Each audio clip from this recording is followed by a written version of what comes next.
আসসালামু আলাইকুম। বিভিন্ন সময় বিভিন্ন পেপার পত্রিকায় আমরা দেখেছি যে আসলে মেডিকেলের ভর্তি পরীক্ষার প্রশ্ন ফাঁস, মানে একটা ছেলে তিনি মেডিকেলে ভর্তি পরীক্ষা দেবে, সেই প্রশ্ন ফাঁস হইয়া যায় এবং সেই প্রশ্ন ফাঁস হয়ে যায়। তখন আমরা আন্দাজ করতে পারি না যে আসলে কি হইতে পারে এই প্রশ্ন ফাঁস হওয়ার ক্ষেত্রে।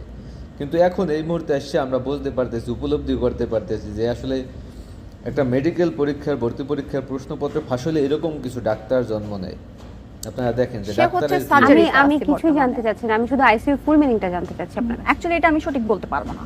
আপনি একজন ডক্টর, আপনি আইসিইউ নো, আমি বলতে পারবো না, কারণ এটা আমার ডিপার্টমেন্ট দেখেন না। যে ডাক্তারের আইসিইউ কি কারো ডিপার্টমেন্ট হয়? ওটির হয় ফুল কি? মিনিং কি? ওটির ফুল মিনিং হচ্ছে আপনার ওটি করাই তো হবে। ওটির ফুল মিনিং কি? আপনি ওটিতে আছেন, ওটির ফুল মিনিং কি? ওটির ফুল মিনিং হচ্ছে আমরা এটাই জানি যে সিজার হয়, বাচ্চা হয়, দেন হচ্ছে এরকমটা আর কি। একটু কথা একজন ডাক্তার